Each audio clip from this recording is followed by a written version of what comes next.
Hi, gorgeous. So today I'm going to share with you a short little story about how God and Asherah created the male and female body, and in how our most sensitive parts of our body were created.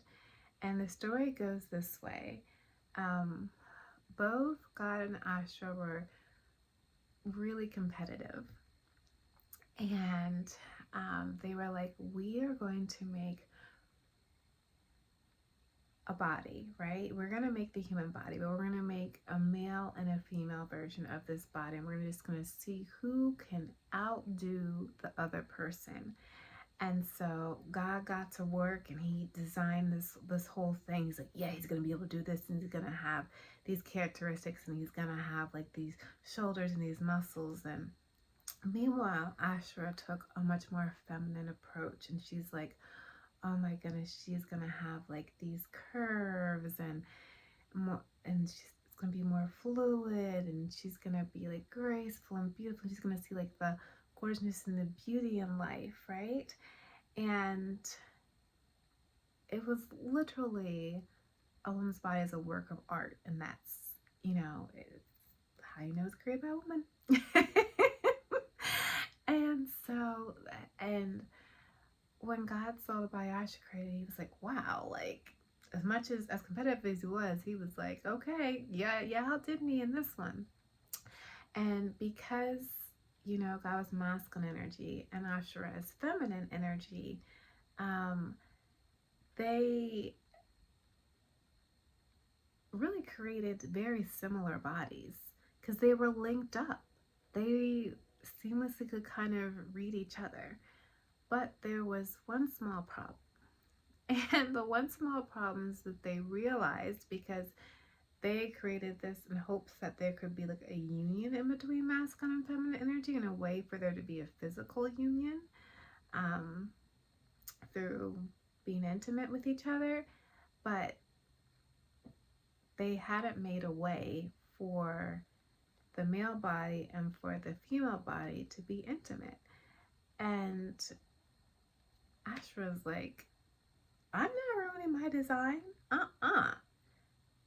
I just made the most gorgeous goddess-like creature who's just like me. I just made this most beautiful woman in the entire world. Not even a creature, but like this beautiful, like, miniature goddess. I'm not ruining her design. Like, I am so sorry, but I am not.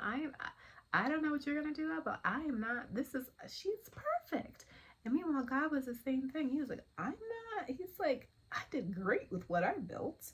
Maybe not as sexy as beautiful as your version of a human, but I'm not ruining my design either.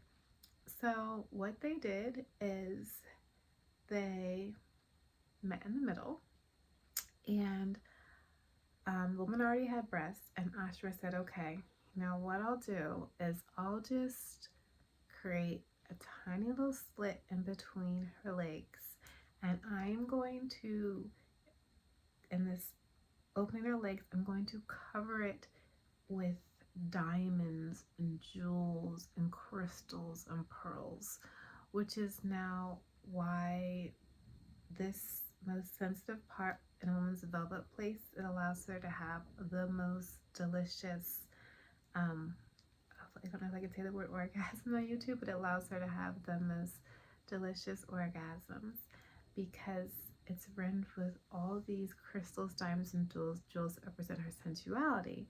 And what God did is he created, he gave men an appendage. I'll call it a tower for all intents and purposes. And the tower could enter within a woman's velvet place. So this way, neither God or Asherah had to mess up their design. And that is the story of how male and female's sexual parts were created.